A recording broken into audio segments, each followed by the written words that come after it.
In view of the complications involved in understanding the concept of democracy, we focus on the basic features of democracy, which will help us in distinguishing democratic government from the non-democratic government. To learn the basic concept of democracy, we take an imaginary example.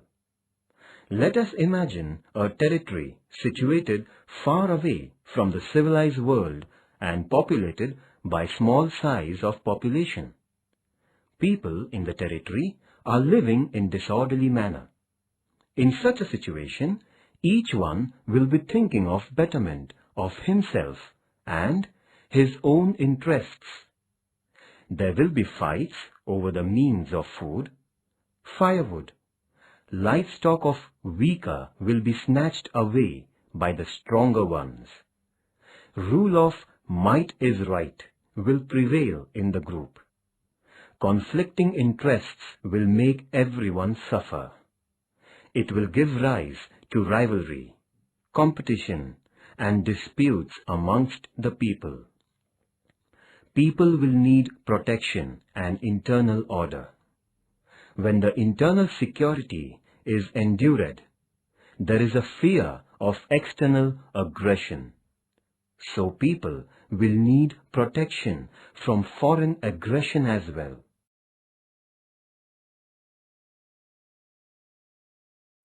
This will make the people realize that there are some problems which are to be solved collectively. So they will come together and discuss their problems and the remedies to them. Gradually, they will form themselves into an organized group. They will start thinking of the problems arising out of conflicting interests, problems of the group as a whole, and also the ways and means of tackling these problems. Of course, this will not take place in one meeting. To begin with, all people of the territory will come together, time and again, sit together, and will take collective decisions in the interests of the whole group. Now, the problem will arise as to who will decide what is beneficial to all, who will make the laws, who will implement the laws. Therefore, for making and implementing laws which are beneficial to all, then government will become necessary. Besides, for maintaining internal peace and order, and for protection from external aggression, a body called government will be needed. People will have to decide questions like, how to create this government? How will it function? This means that now people will face issues like how to form the government, what rules this institution will follow, etc.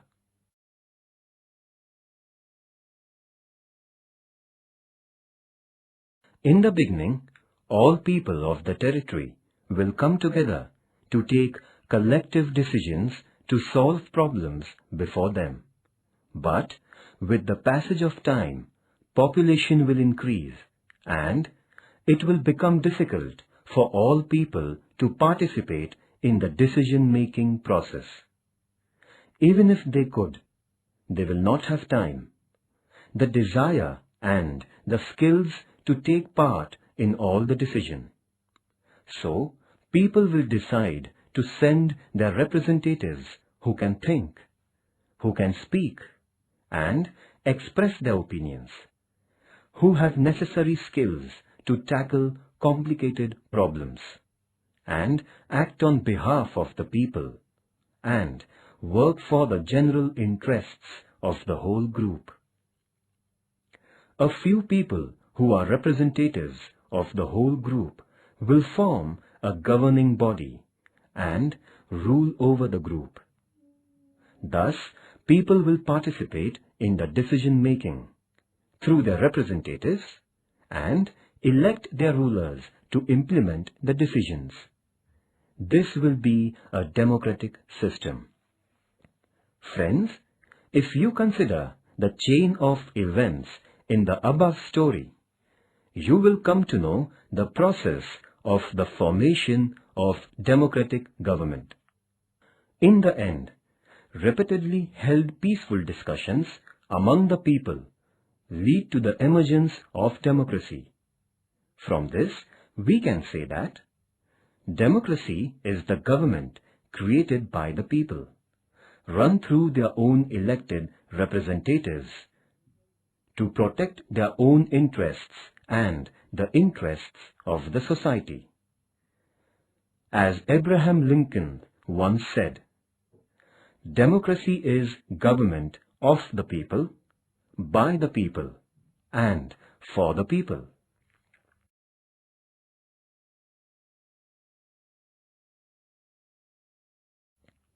Here we have described how democracy can emerge.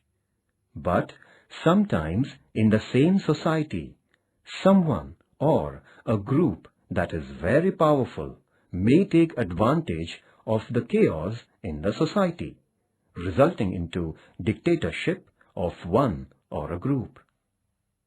Friends, this was an imaginary example from which you can easily understand the process of formation of democracy or dictatorship. Following chart will help you in understanding this process in detail.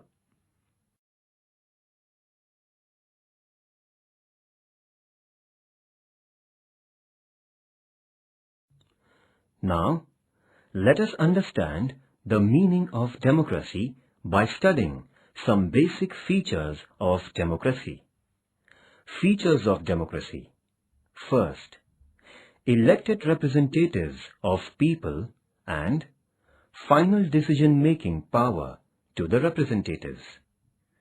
Democracy is a form of government in which rulers are elected by the people.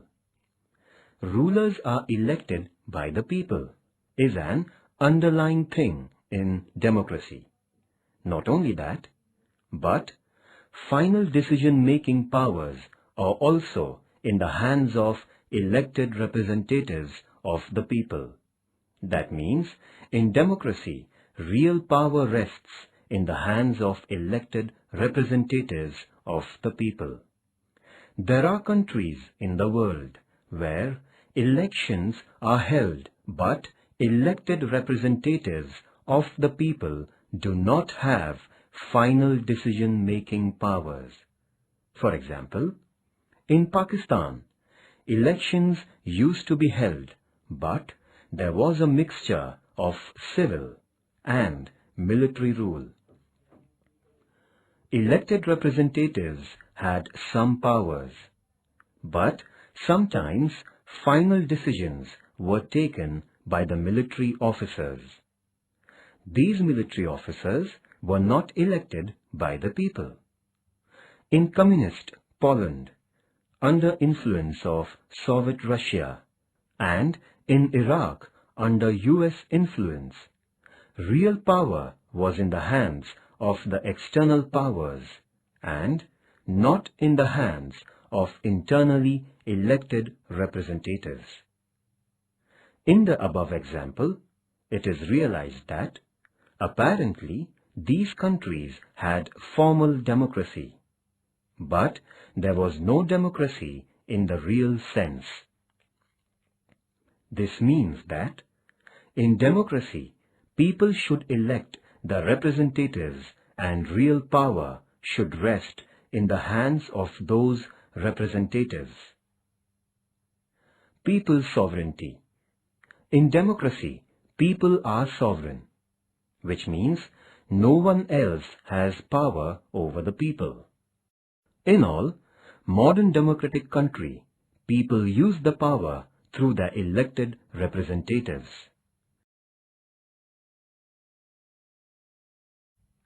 Second, free and fair elections. If any country is a democratic country, then the citizens of the country must have the freedom of electing their representatives. elections in free and fair atmosphere are essential in democracy. In countries like China, elections are regularly held, but in respect of the elections, the conditions are not conducive to free and fair elections. In China, elections are regularly held after every 5 years for electing their parliament, but only members of Communist Party of China are allowed to contest elections. So, government in China is always formed by the Communist Party.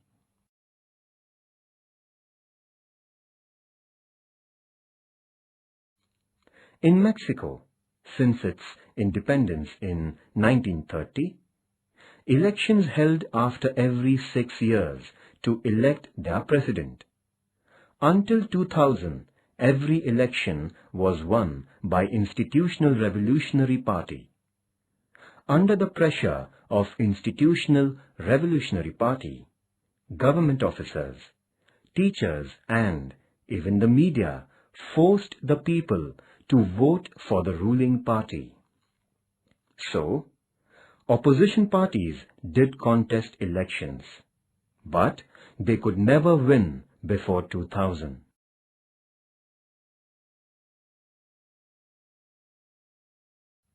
In short, in spite of elections in China, the people do not get real right to elect the representative.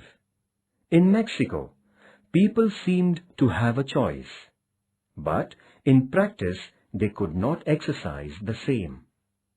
In both examples, there was no way the ruling party could be defeated, even if people were against it. These are not fair elections. Therefore, these countries cannot be described as democratic countries.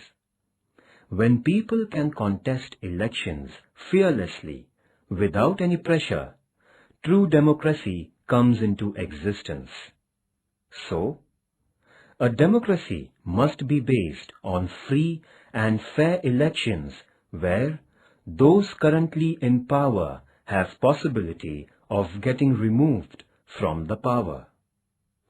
What is the importance of free and fair elections in the existing of democracy?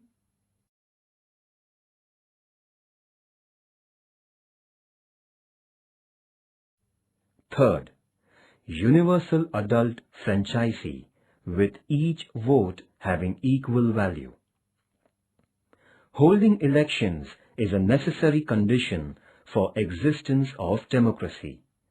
The principle of universal adult franchise is accepted almost all over the world. Every adult citizen must have equal right to vote. Elections in democracy will be meaningless if equal right to vote is denied to the citizens.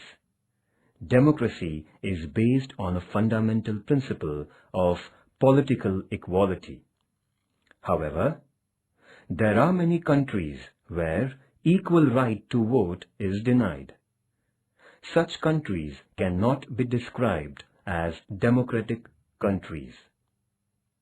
For example, in United Arab Emirates, women have no right to vote. In Estonia, citizenship rules are framed in such a way that people belonging to Russian minority find it difficult to get the right to vote.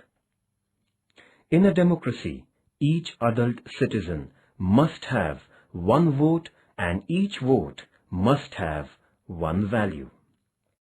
In Fiji, the electoral system is such that the vote of an indigenous Fiji has more value than that of an Indian Fiji. The principle of democracy, namely, elected representatives of the people, is not practiced fully in such countries.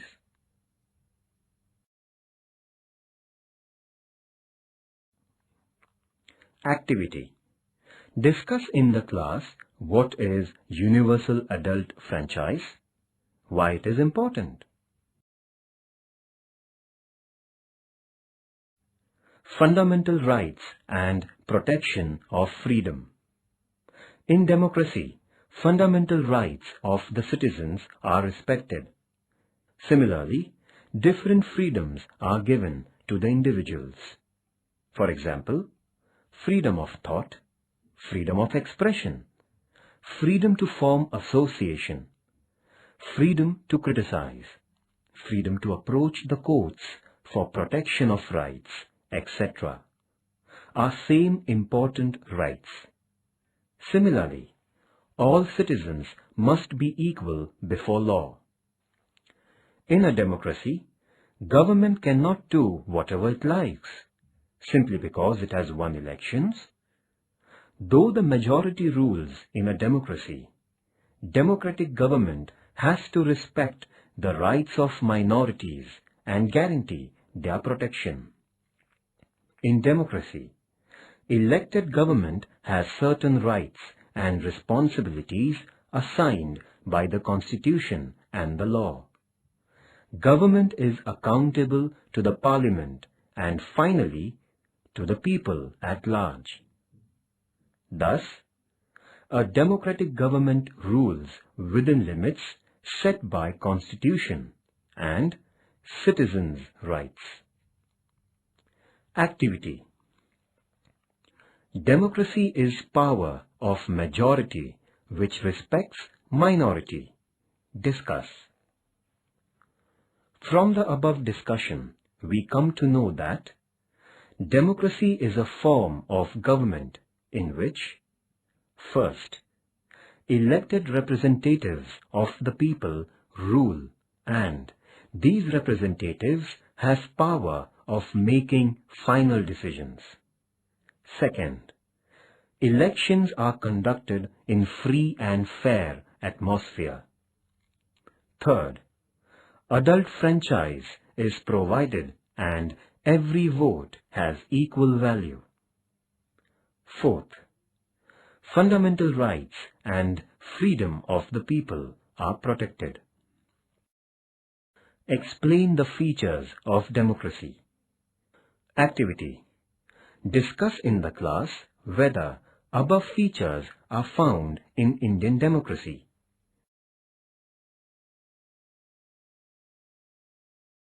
Chapter 5. Democracy. We live in an age in which democracy fascinates the people. To speak of democracy is politically fashionable, so much so that even dictators or autocrats want their rule to be described as democratic. Democracy has expanded during the last 100 years to more countries in the world. More than half of the countries in the world today are democracies. The term democracy is known to all, but perhaps no one can define democracy in a sentence or two. The term democracy.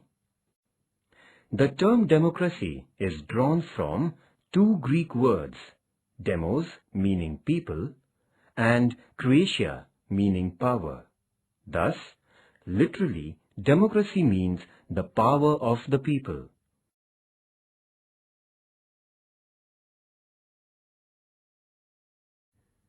Forms of democracy. Right from ancient times, the system of democratic government has experienced various transitions. Therefore, we can divide democracy into two types: direct democracy and indirect democracy.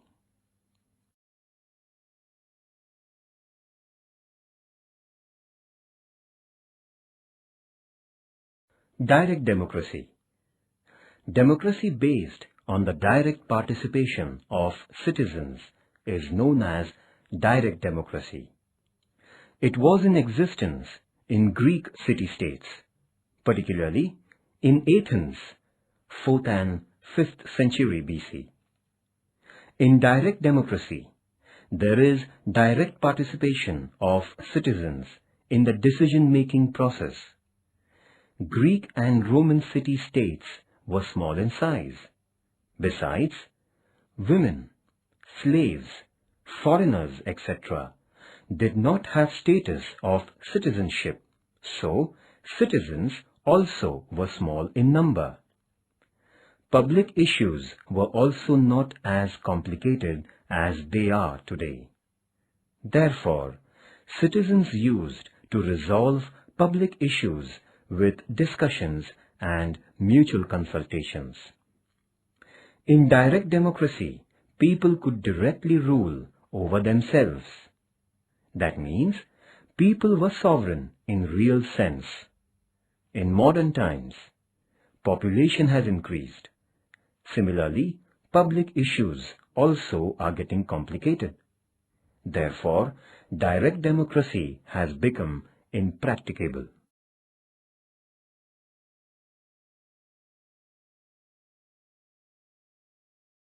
Indirect democracy. In modern nations, because of large territory and population, direct democracy could not survive. In modern democratic nations, all citizens do not take active part in the affairs of the government. Citizens elect their representatives who can think, speak, and act on behalf of the people, and make decisions and implement policies. The democratic form in which elected representatives run the government is called indirect or representative democracy. In states like England, the USA, France, and India, there is indirect or representative democracy. Representative democracy means a democracy in which government is formed from amongst the elected representatives of the people. Since citizens express their views not directly but through their representatives, it is called indirect democracy.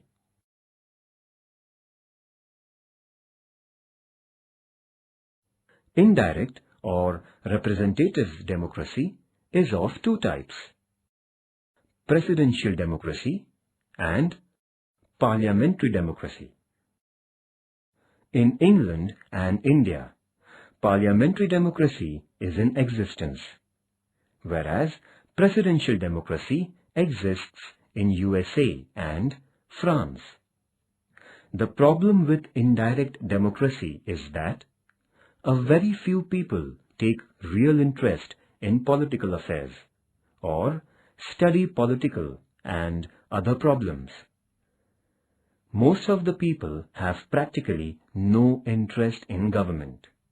This is particularly seen in the case of developing countries. Even then, participation of all citizens in governmental affairs is not possible today. Therefore, indirect or representative democracy is inevitable.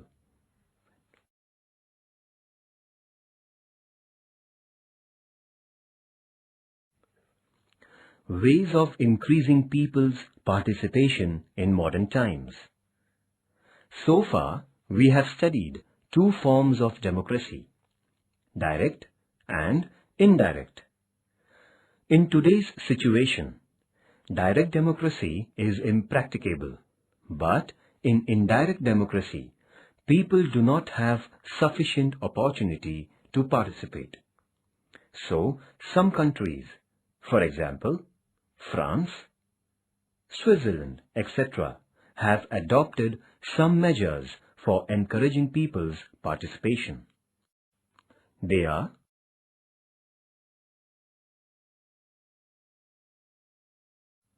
first, recall, to call back the representatives.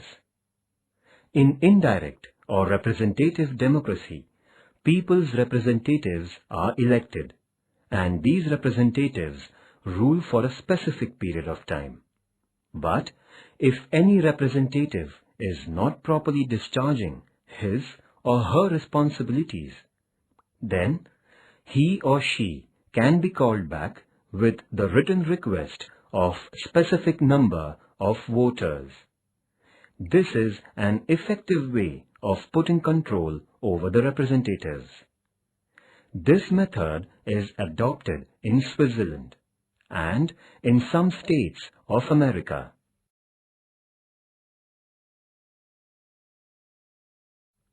Second, initiative, proposal of law through public. Proposing and making law is a responsibility of the legislature. However, when citizens propose a law, it is called initiative. In some countries, there is a system that legislature must consider proposal if supported by a specified number of citizens. This right is enjoyed by the citizens of Switzerland.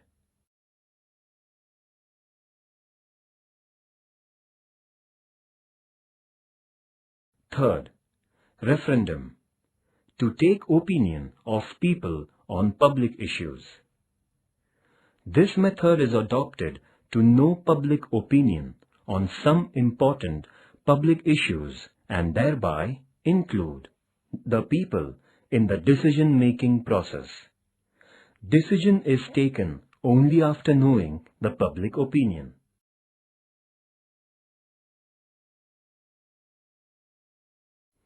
Fourth, plebiscite, people's opinion on proposal of law.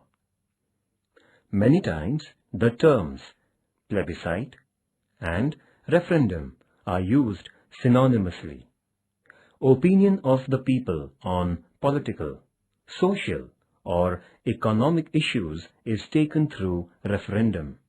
However, method of plebiscite is adopted to get approval of citizens on the law passed by the legislature. This is called plebiscite. For example, in Australia, plebiscite is needed for amending the constitution. Activity. Organize a debate competition on Democracy in India, a successful democracy. Collect information on parliamentary democracy and presidential democracy with the help of your teacher.